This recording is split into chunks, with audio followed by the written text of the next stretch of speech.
Capítulo segundo. Realidad y desafíos de las familias. El bien de la familia es decisivo para el futuro del mundo y de la Iglesia. Son incontables los análisis que se han hecho sobre el matrimonio y la familia, sobre sus dificultades y desafíos actuales.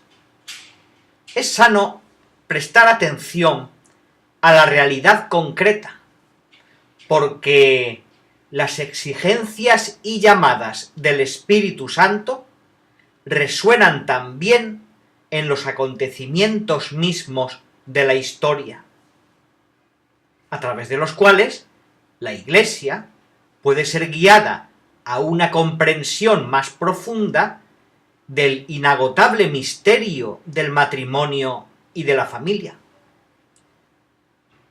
No pretendo presentar aquí todo lo que podría decirse sobre los diversos temas relacionados con la familia en el contexto actual.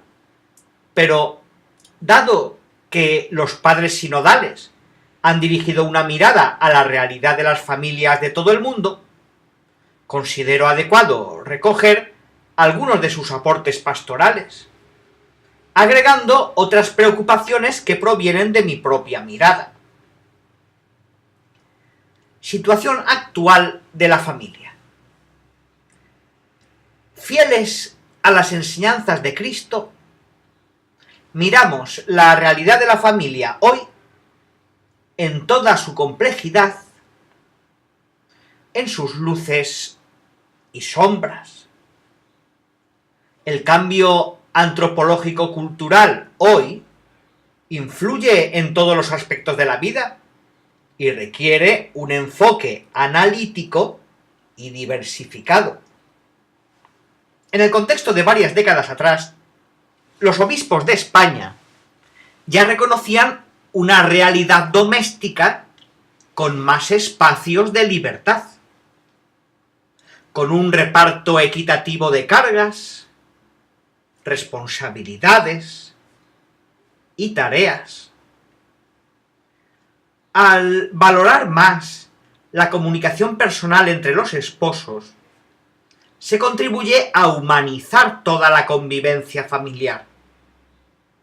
Ni la sociedad en que vivimos, ni aquella hacia la que caminamos, permiten la pervivencia indiscriminada de formas y modelos del pasado.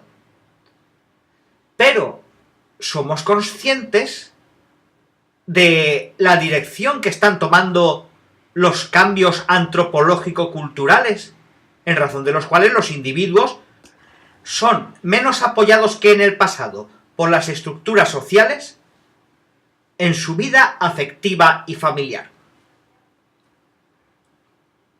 Por otra parte, hay que considerar el creciente peligro que representa un individualismo exasperado que desvirtúa los vínculos familiares y acaba por considerar a cada componente de la familia como una isla, haciendo que prevalezca en ciertos casos la idea de un sujeto que se construye según sus propios deseos asumidos con carácter absoluto.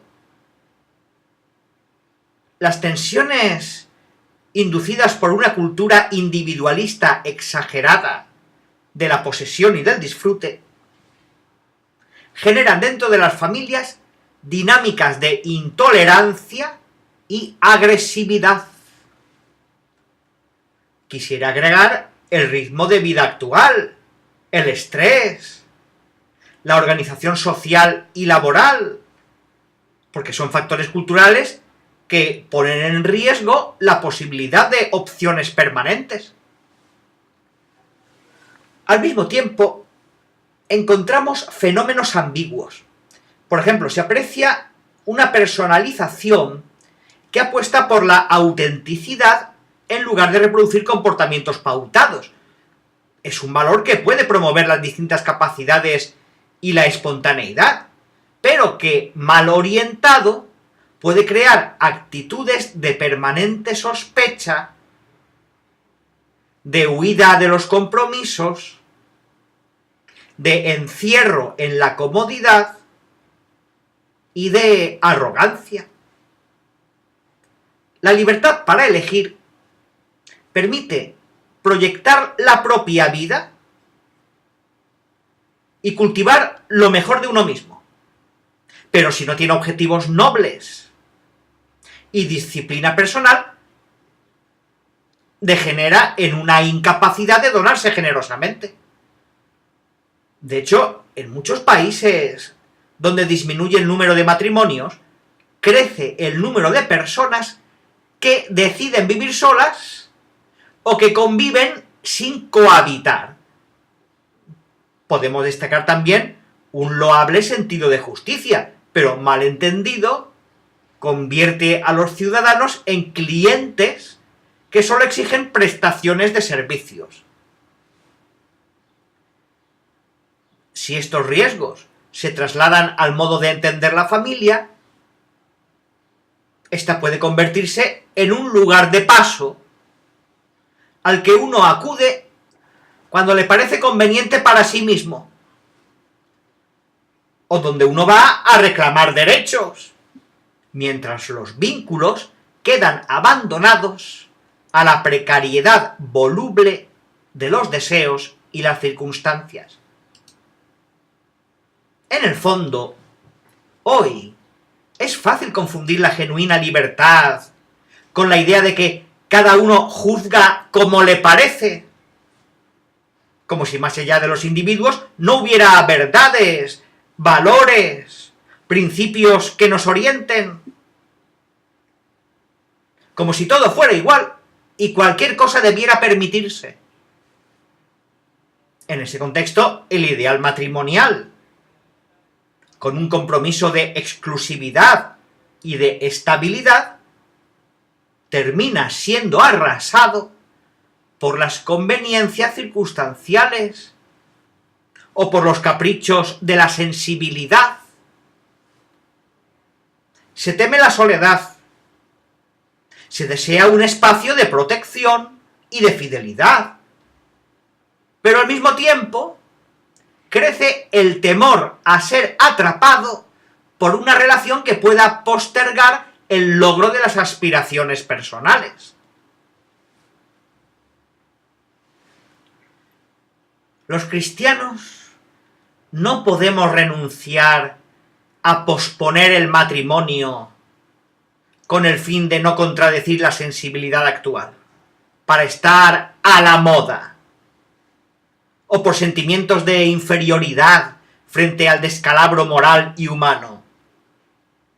Estaríamos privando al mundo de los valores que podemos y debemos aportar. Es verdad que no tiene sentido quedarnos en una denuncia retórica de los males actuales, como si con eso pudiéramos cambiar algo. Tampoco sirve pretender imponer normas por la fuerza de la autoridad. Nos cabe un esfuerzo más responsable y generoso, que consiste en presentar las razones y las motivaciones para optar por el matrimonio y la familia, de manera que las personas estén mejor dispuestas a responder a la gracia que Dios les ofrece. Al mismo tiempo, tenemos que ser humildes y realistas para reconocer que a veces nuestro modo de presentar las convicciones cristianas y la forma de tratar a las personas han ayudado a provocar lo que hoy lamentamos. Por lo cual nos corresponde una saludable reacción de autocrítica.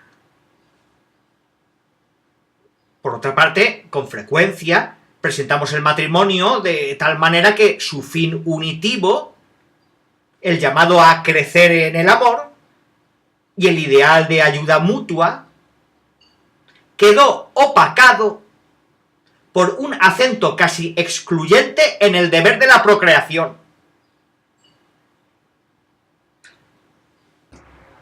Tampoco hemos hecho un buen acompañamiento de los nuevos matrimonios en sus primeros años, con propuestas que se adapten a sus horarios, a sus lenguajes, a sus inquietudes más concretas. Otras veces hemos presentado un ideal teológico del matrimonio demasiado abstracto, casi artificiosamente construido, lejano de la situación concreta y de las posibilidades efectivas de las familias reales. Esta idealización excesiva, sobre todo cuando no hemos despertado la confianza en la gracia, no ha hecho que el matrimonio sea más deseable y atractivo, sino todo lo contrario.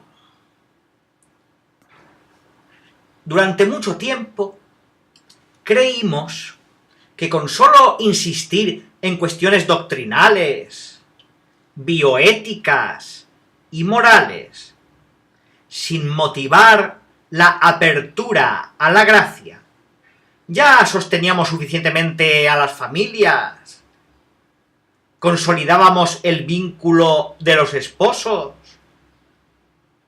y llenábamos de sentido sus vidas compartidas. Tenemos dificultad para presentar al matrimonio más como un camino dinámico de desarrollo y realización que como un peso a soportar toda la vida.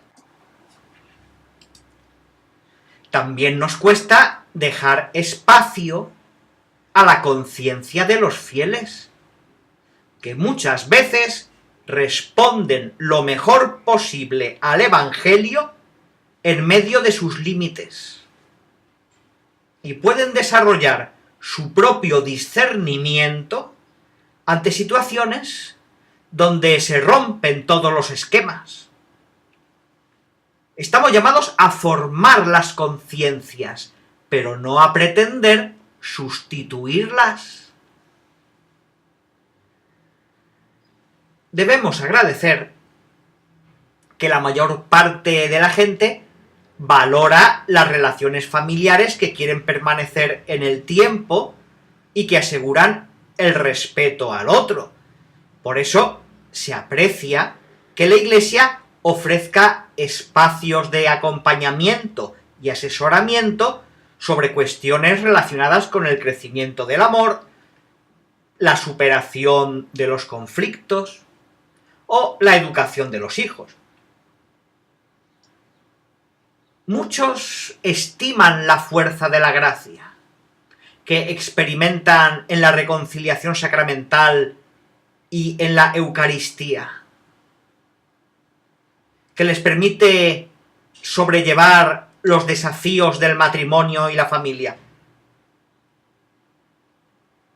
En algunos países, especialmente en distintas partes de África, el secularismo no ha logrado debilitar algunos valores tradicionales, y en cada matrimonio se produce una fuerte unión entre dos familias ampliadas, donde todavía se conserva un sistema bien definido de gestión de conflictos y dificultades. En el mundo actual también se aprecia el testimonio de los matrimonios que no solo han perdurado en el tiempo, sino que siguen sosteniendo un proyecto común y conservan el afecto. Esto abre la puerta a una pastoral positiva, acogedora, que posibilita una profundización gradual de las exigencias del Evangelio. Sin embargo, muchas veces hemos actuado a la defensiva y gastamos las energías pastorales redoblando el ataque al mundo decadente, con poca capacidad proactiva para mostrar caminos de felicidad. Muchos no sienten que el mensaje de la Iglesia sobre el matrimonio y la familia haya sido un claro reflejo de la predicación y de las actitudes de Jesús. que al mismo tiempo que proponía un ideal exigente, nunca perdía la cercanía compasiva con los frágiles, como la samaritana o la mujer adúltera. Esto no significa dejar de advertir la decadencia cultural que no promueve el amor y la entrega. Las consultas previas a los dos últimos sínodos sacaron a la luz diversos síntomas de la cultura de lo provisorio. Me refiero, por ejemplo, a la velocidad con que las personas pasan de una relación afectiva a otra. Creen que el amor, como en las redes sociales, se puede conectar o desconectar a gusto del consumidor e incluso bloquear rápidamente. Pienso también en el temor que despierta la perspectiva de un compromiso permanente, en la obsesión por el tiempo libre, en las relaciones que miden costos y beneficios y se mantienen únicamente si son un medio para remediar la soledad, para tener protección o para recibir algún servicio. Se traslada a las relaciones afectivas lo que sucede con los objetos y el medio ambiente. Todo es descartable. Cada uno usa y tira, gasta y rompe, aprovecha y estruja mientras sirva. Después, adiós. El narcisismo vuelve a las personas incapaces de mirar más allá de sí mismas, de sus deseos y necesidades. Pero quien utiliza a los demás, tarde o temprano termina siendo utilizado, manipulado y abandonado con la misma lógica.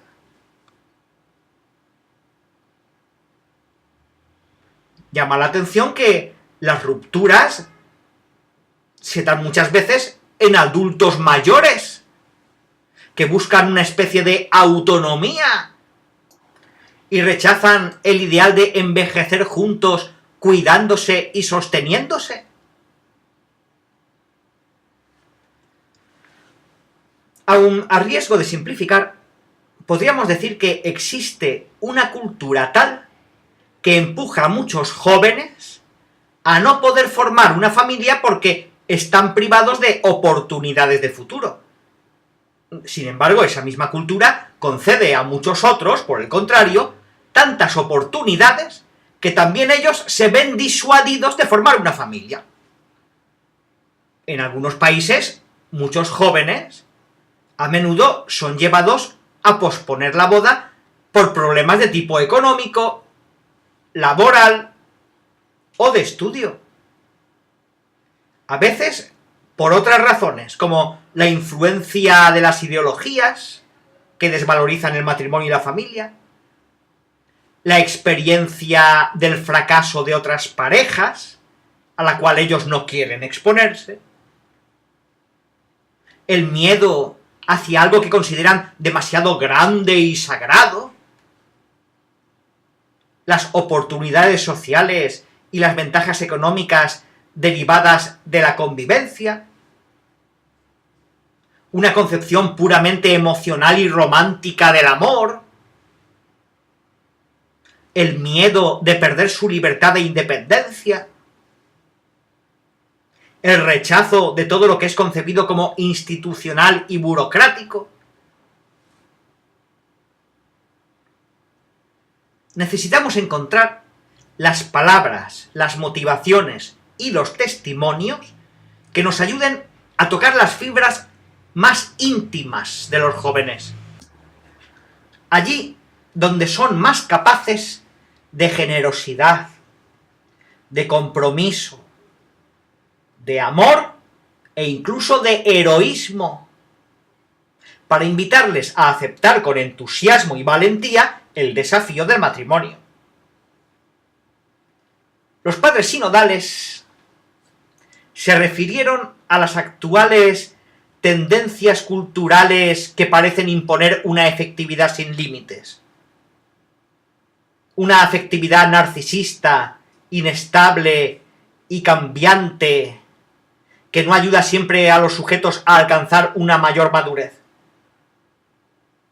Han dicho que están preocupados por una cierta difusión de la pornografía y de la comercialización del cuerpo, favorecida, entre otras cosas, por un uso desequilibrado de Internet y por la situación de las personas que se ven obligadas a practicar la prostitución.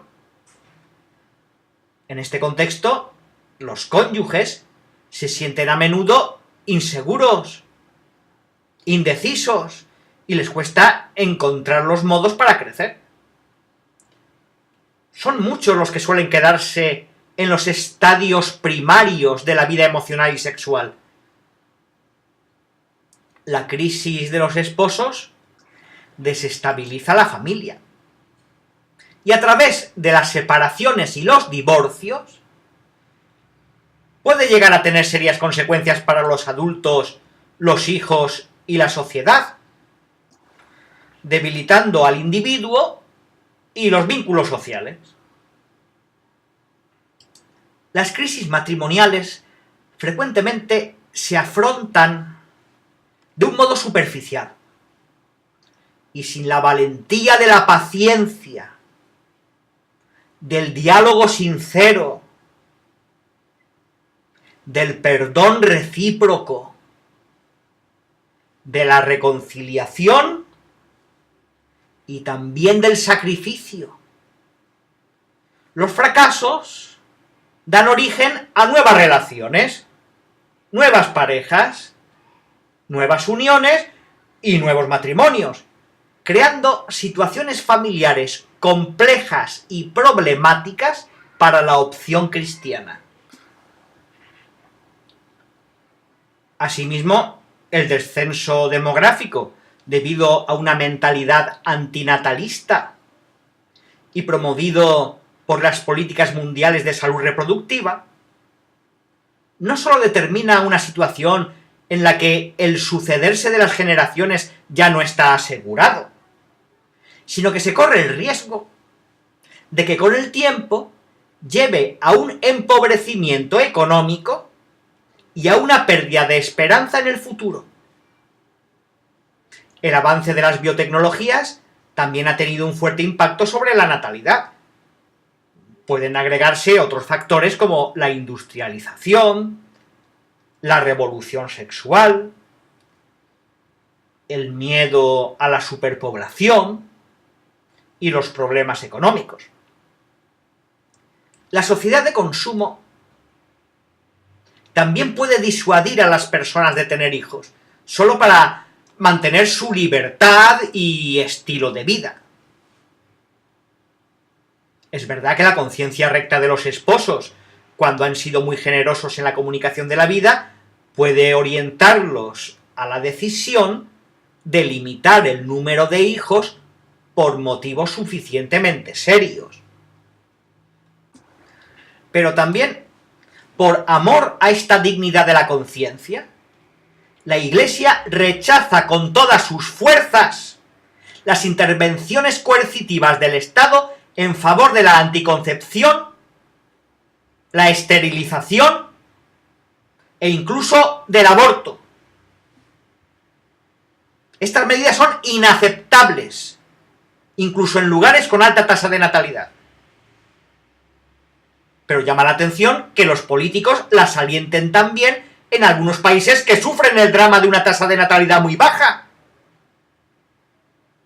Como indicaron los obispos de Corea, esto es actuar de un modo contradictorio y descuidando el propio deber.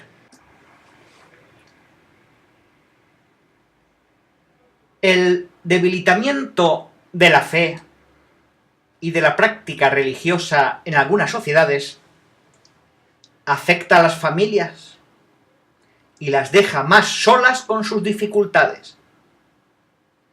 Los padres afirmaron que una de las mayores pobrezas de la cultura actual es la soledad, fruto de la ausencia de Dios en la vida de las personas, y de la fragilidad de las relaciones. Asimismo, hay una sensación general de impotencia frente a la realidad socioeconómica que a menudo acaba por aplastar a las familias. Con frecuencia, las familias se sienten abandonadas por el desinterés y la poca atención de las instituciones. Las consecuencias negativas desde el punto de vista de la organización social son evidentes. De la crisis demográfica a las dificultades educativas, de la fatiga a la hora de acoger la vida naciente, a sentir la presencia de los ancianos como un peso, hasta el difundirse de un malestar afectivo que a veces llega a la violencia. El Estado tiene la responsabilidad de crear las condiciones legislativas y laborales para garantizar el futuro de los jóvenes y ayudarlos a realizar su proyecto de formar una familia. La falta de una vivienda digna o adecuada suele llevar a postergar la formalización de una relación. Hay que recordar que la familia tiene derecho a una vivienda decente, apta para la vida familiar y proporcionada al número de sus miembros, en un ambiente físicamente sano que ofrezca los servicios básicos para la vida de la familia y de la comunidad. Una familia y un hogar son dos cosas que se reclaman mutuamente. Este ejemplo muestra que tenemos que insistir en los derechos de la familia y no solo en los derechos individuales. La familia es un bien del cual la sociedad no puede prescindir, pero necesita ser protegida. La defensa de estos derechos es una llamada profética en favor de la institución familiar, que debe ser respetada y defendida contra toda agresión. Sobre todo en el contexto actual, donde suele ocupar poco espacio en los proyectos políticos. Las familias tienen, entre otros derechos, el de poder contar con una adecuada política familiar por parte de las autoridades públicas, en el terreno jurídico, económico, social y fiscal. A veces son dramáticas las angustias de las familias cuando, frente a la enfermedad de un ser querido, no tienen acceso a servicios adecuados de salud. O cuando se prolonga el tiempo sin acceder a un empleo digno. Las coerciones económicas excluyen el acceso de la familia a la educación, la vida cultural y la vida social activa. El actual sistema económico produce diversas formas de exclusión social. Las familias sufren en particular los problemas relativos al trabajo. Las posibilidades para los jóvenes son pocas y la oferta de trabajo es muy selectiva y precaria. Las jornadas de trabajo son largas y a menudo agravadas por largos tiempos de desplazamiento. Esto no ayuda a los miembros de la familia a encontrarse entre ellos y con los hijos, a fin de alimentar cotidianamente sus relaciones. Son muchos los niños que nacen fuera del matrimonio, especialmente en algunos países. Y muchos los que después crecen con uno solo de los padres, o en un contexto familiar ampliado o reconstituido. Por otro lado, la explotación sexual de la infancia constituye una de las realidades más escandalosas y perversas de la sociedad actual. Asimismo, en las sociedades golpeadas por la violencia a causa de la guerra, del terrorismo o de la presencia del crimen organizado, se dan situaciones familiares deterioradas. Y sobre todo en las grandes metrópolis y en sus periferias, crece el llamado fenómeno de los niños de la calle.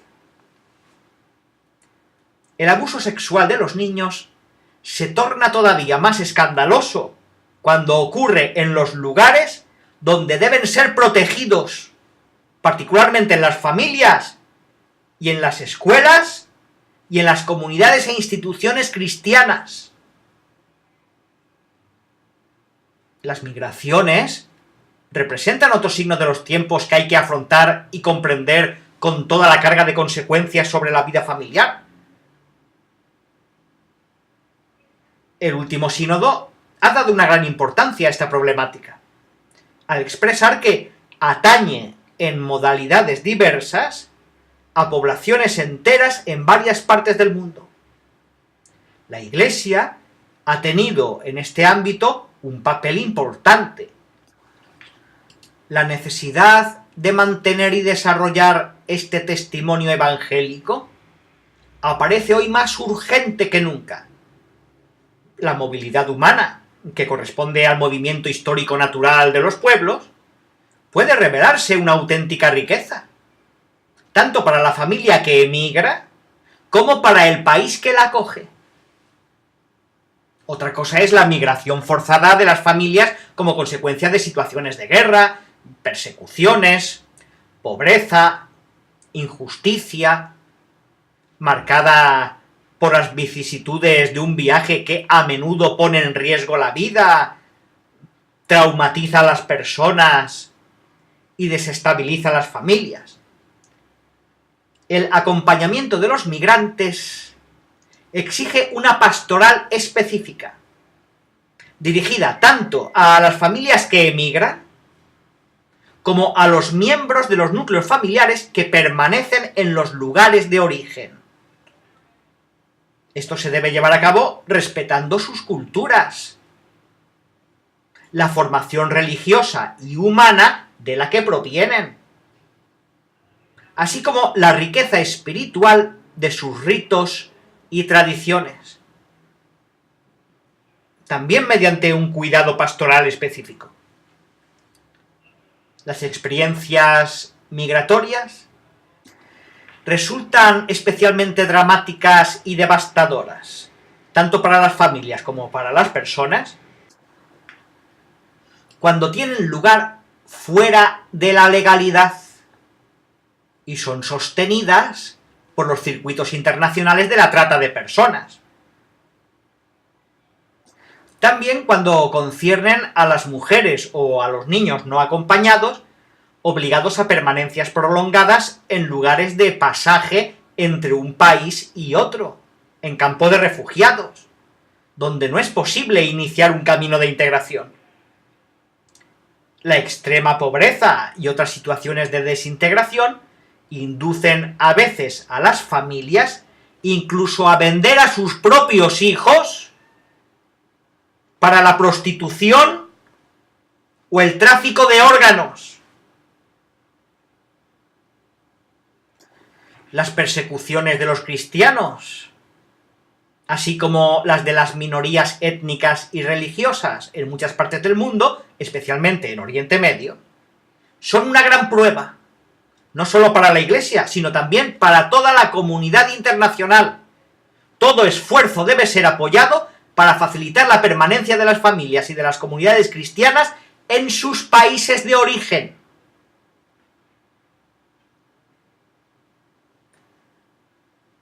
Los padres también dedicaron especial atención a las familias de las personas con discapacidad,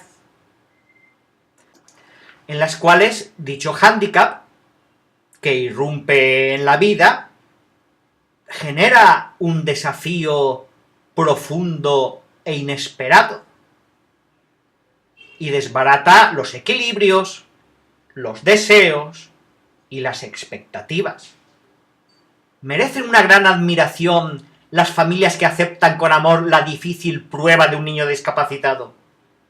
Ellas dan a la Iglesia y a la sociedad un valioso testimonio de fidelidad al don de la vida. La familia podrá descubrir, junto con la comunidad cristiana, nuevos gestos y lenguajes, formas de comprensión y de identidad en el camino de acogida y cuidado del misterio de la fragilidad. Las personas con discapacidad son para la familia un don y una oportunidad para crecer en el amor, en la ayuda recíproca y en la unidad. La familia que acepta con los ojos de la fe la presencia de personas con discapacidad podrá reconocer y garantizar la calidad y el valor de cada vida con sus necesidades, sus derechos y sus oportunidades. Dicha familia proveerá asistencia y cuidados y promoverá compañía y afecto en cada fase de la vida. Quiero subrayar que la atención dedicada tanto a los migrantes como a las personas con discapacidad es un signo del espíritu, porque ambas situaciones son paradigmáticas, ponen especialmente en juego cómo se vive hoy la lógica de la acogida misericordiosa y de la integración de los más frágiles. La mayoría de las familias respeta a los ancianos, los rodea de cariño y los considera una bendición. Un agradecimiento especial hay que dirigirlo a las asociaciones y movimientos familiares que trabajan en favor de los ancianos en lo espiritual y social. En las sociedades altamente industrializadas, donde su número va en aumento, mientras que la tasa de natalidad disminuye, estos corren el riesgo de ser percibidos como un peso. Por otro lado, los cuidados que requieren a menudo ponen a dura prueba a sus seres queridos. Valorar la fase conclusiva de la vida es todavía más necesario hoy, porque en la sociedad actual se trata de cancelar de todos los modos posibles el momento del tránsito. La fragilidad y la dependencia del anciano a veces son injustamente explotadas para sacar ventaja económica. Numerosas familias nos enseñan que se pueden afrontar los últimos años de la vida valorizando el sentido del cumplimiento y de la integración de toda la existencia en el misterio pascual. Un gran número de ancianos es acogido en estructuras eclesiales donde pueden vivir en un ambiente sereno y familiar en el plano material y espiritual. La eutanasia y el suicidio asistido son graves amenazas para las familias de todo el mundo. Su práctica es legal en muchos países. La Iglesia, mientras se opone firmemente a estas prácticas, siente el deber de ayudar a las familias que cuidan de sus miembros ancianos y enfermos.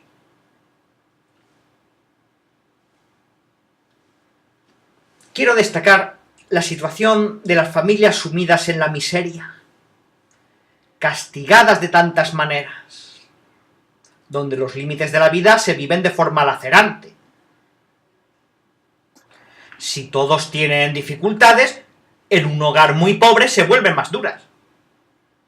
Por ejemplo, si una mujer debe criar sola a un hijo, por una separación o por otras causas, y debe trabajar sin la posibilidad de dejarlo con otra persona, el niño crece en un abandono que lo expone a todo tipo de riesgos. Y su maduración personal queda comprometida.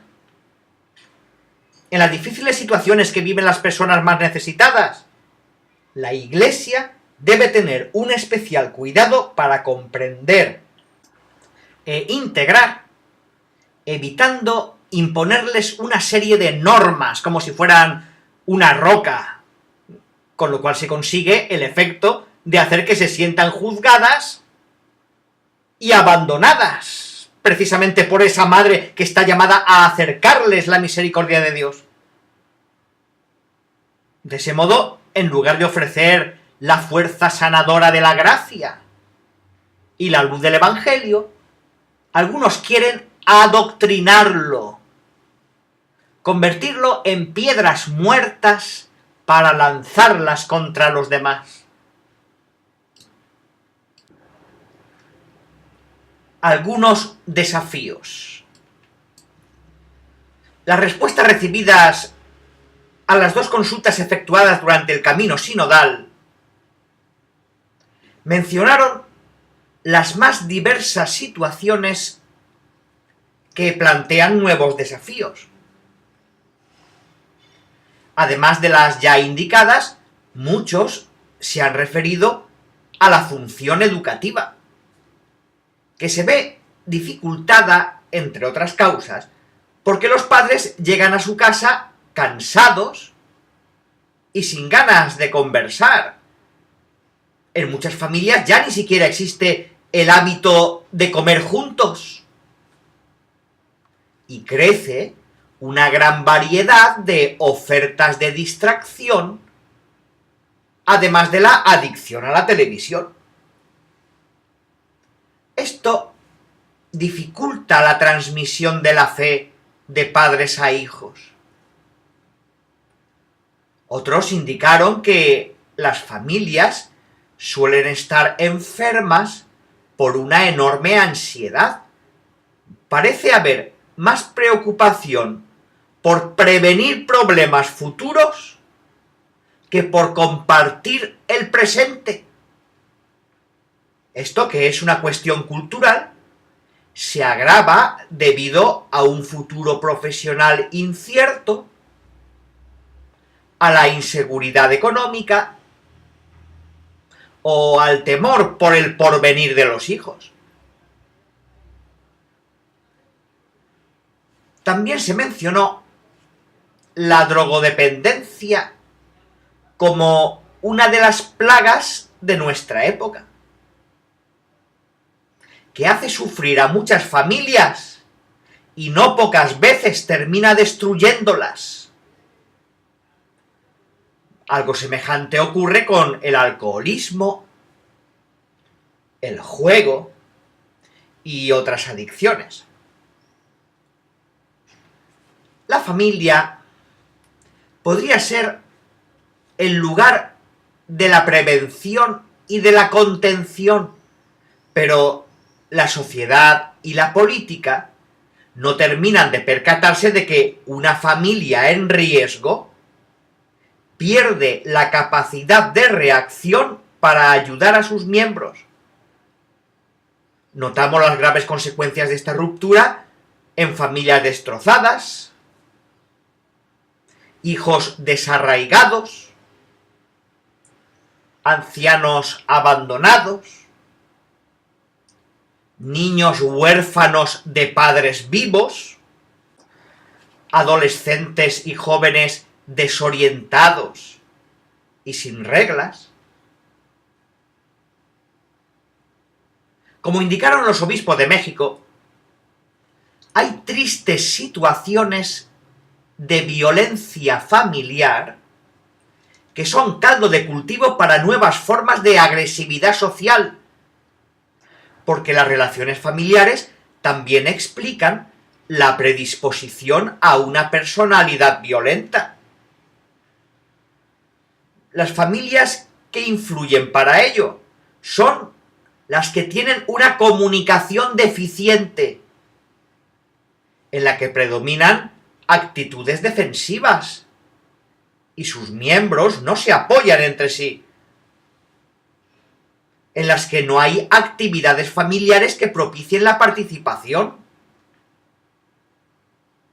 en las que las relaciones de los padres suelen ser conflictivas y violentas,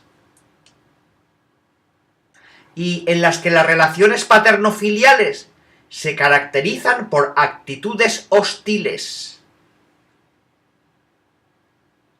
La violencia intrafamiliar es escuela de resentimiento y odio en las relaciones humanas.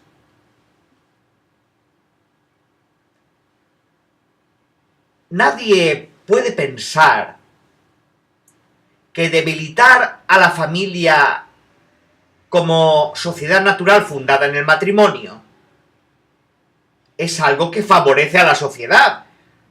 Ocurre lo contrario, perjudica la maduración de las personas, el cultivo de los valores comunitarios y el desarrollo ético de las ciudades y de los pueblos. Ya no se advierte con claridad que sólo la unión exclusiva e indisoluble entre un varón y una mujer cumple una función social plena por ser un compromiso estable y por hacer posible la fecundidad. Debemos reconocer la gran variedad de situaciones familiares que pueden brindar cierta estabilidad. Pero las uniones de hecho, o entre personas del mismo sexo, por ejemplo, no pueden equipararse sin más al matrimonio. Ninguna unión precaria o cerrada a la comunicación de la vida nos asegura el futuro de la sociedad. Pero, ¿quiénes se ocupan hoy de fortalecer los matrimonios? ¿De ayudarles a superar los riesgos que los amenazan? ¿De acompañarlos en su rol educativo? ¿De estimular la estabilidad de la unión conyugal? En algunas sociedades todavía está en vigor la práctica de la poligamia. En otros contextos permanece la práctica de los matrimonios combinados. En numerosos contextos, y no solo occidentales, se está ampliamente difundiendo la praxis de la convivencia que precede al matrimonio, así como convivencias no orientadas a asumir la forma de un vínculo institucional. En varios países, la legislación facilita el avance de una multiplicidad de alternativas, de manera que un matrimonio con notas de exclusividad, indisolubilidad y apertura a la vida termina apareciendo como una oferta anticuada entre muchas otras. Avanza en muchos países una deconstrucción jurídica de la familia que tiende a adoptar formas basadas casi exclusivamente en el paradigma de la autonomía de la voluntad. Si bien es legítimo y justo que se rechacen viejas formas de familia tradicional caracterizadas por el autoritarismo e incluso por la violencia, esto no debería llevar al desprecio del matrimonio, sino al redescubrimiento de su verdadero sentido y a su renovación. La fuerza de la familia reside esencialmente en su capacidad de amar y enseñar a amar. Por muy herida que pueda estar una familia, esta puede crecer gracias al amor.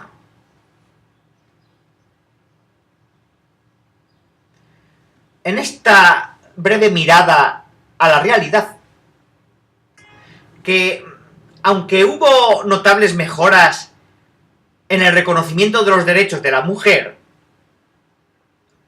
y en su participación en el espacio público, todavía hay mucho que avanzar en algunos países.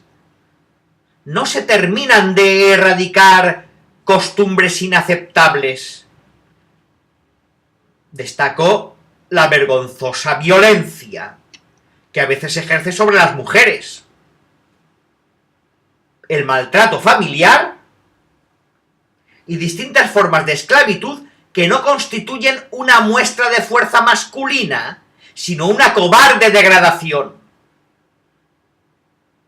La violencia verbal, física y sexual que se ejerce contra las mujeres en algunos matrimonios contradice la naturaleza misma de la unión conyugal.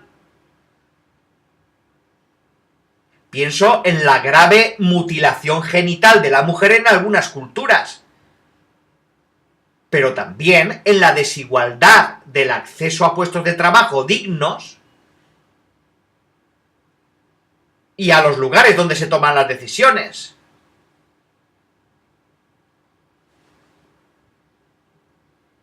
La historia lleva las huellas de los excesos de las culturas patriarcales, donde la mujer era considerada de segunda clase.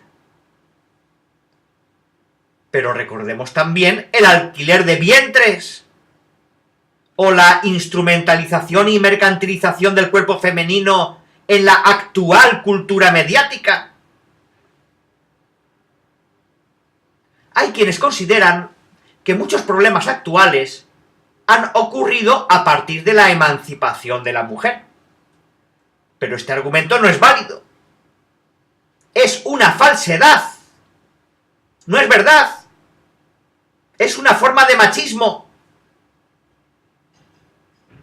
La idéntica dignidad entre el varón y la mujer nos mueve a alegrarnos de que se superen viejas formas de discriminación y de que en el seno de las familias se desarrolle un ejercicio de reciprocidad. Si surgen formas de feminismo que no podamos considerar adecuadas, igualmente admiramos una obra del espíritu en el reconocimiento más claro de la dignidad de la mujer y de sus derechos.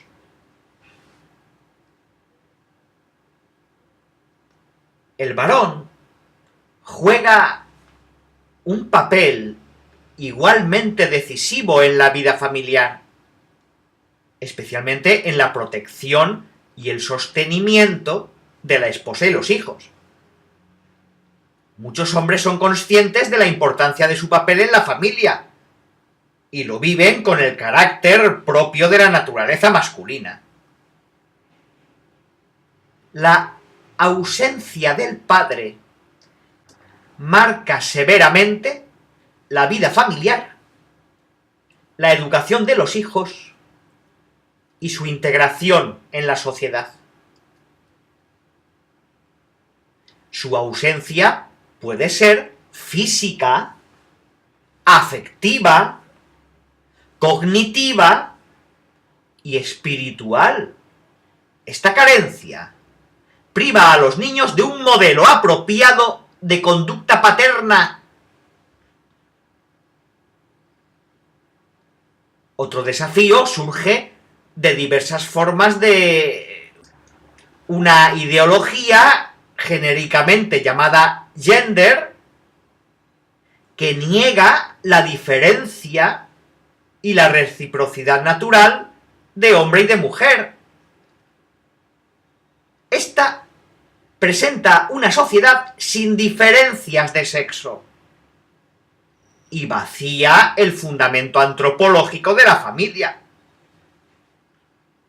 Esta ideología lleva a proyectos educativos y directrices legislativas que promueven una identidad personal y una intimidad afectiva radicalmente desvinculadas de la diversidad biológica entre hombre y mujer. La identidad humana viene determinada por una opción individualista que también cambia con el tiempo. Es inquietante que algunas ideologías de este tipo, que pretenden responder a ciertas aspiraciones a veces comprensibles, procuren imponerse como un pensamiento único que determine incluso la educación de los niños. No hay que ignorar que el sexo biológico, sex, y el papel sociocultural del sexo, gender, se pueden distinguir, pero no separar. Por otra parte, la revolución biotecnológica en el campo de la procreación humana ha introducido la posibilidad de manipular el acto generativo, convirtiéndolo en independiente de la relación sexual entre hombre y mujer. De este modo, la vida humana, así como la paternidad y la maternidad, se han convertido en realidades componibles y descomponibles, sujetas principalmente a los deseos de los individuos o de las parejas. Una cosa es comprender la fragilidad humana o la complejidad de la vida, y otra cosa es aceptar ideologías que pretenden partir en dos los aspectos inseparables de la realidad. No caigamos en el pecado de pretender sustituir al Creador. Somos criaturas, no somos omnipotentes. Lo creado nos precede y debe ser recibido como don. Al mismo tiempo, somos llamados a custodiar nuestra humanidad. Y eso significa, ante todo, aceptarla y respetarla como ha sido creada.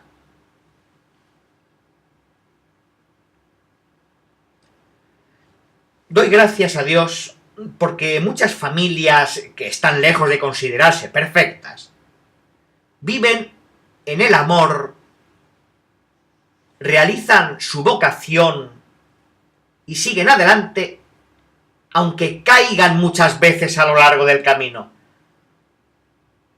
A partir de las reflexiones sinodales, no queda un estereotipo de la familia ideal, sino un interpelante collage formado por tantas realidades diferentes, colmadas de gozos, dramas y sueños.